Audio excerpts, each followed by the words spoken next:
வணக்கம் நண்பர்களே.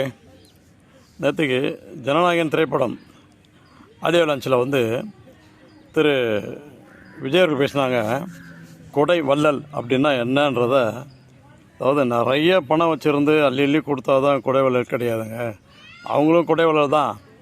ஆனால் உங்களால் கொடுக்க முடியலனா கூட தேவை அறிந்து அவங்களுக்கு அந்த மழை பெய்யும் போது அந்த கொடையை கொடுத்தீங்கன்னா கூட அது ஸ்டெப்பையாக எல்லாருக்கும் போயிடுது. அவர் சொல்கிற கதை ஒருத்தருக்காக மாறி கடைசியில் அவருக்கே சேருது, கொடை கொடுத்தவருக்கே சேருது. அதுதான் கொடை வள்ளல்.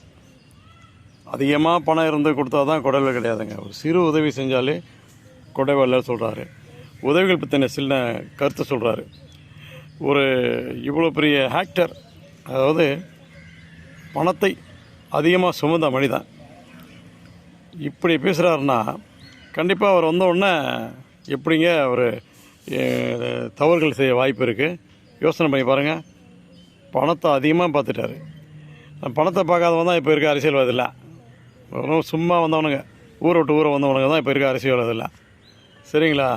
இவர் பணத்தை சுமந்து அரசியலுக்கு வந்தவர். கண்டிப்பாக மக்களுக்கு நல்லது செய்வார். நீங்கள் வர எலெக்ஷனில் 2026 எலெக்ஷனில் அவருக்கு பெருவாரியான வாக்குகள் அளித்து அவரை சிஎம் ஆக்குவது நம்மளோட கடமை. சிஎம் ஆக்கிட்டால் நமக்கு நிறைய சலுகைகள்லாம் கிடைக்கும்.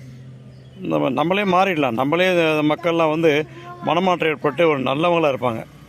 இப்போ எல்லாம் குரோதம், ஃபேமிலிக்குள்ளேயே நீயா நானான்னு இருக்குது. இதெல்லாம் ஒரு மாற்றம் ஏற்படும். நல்ல முதல்வரை நாம் எழுந்துவிடக்கூடாது. அந்த வாய்ப்பு இறைவனால் கொடுக்கப்பட்டது.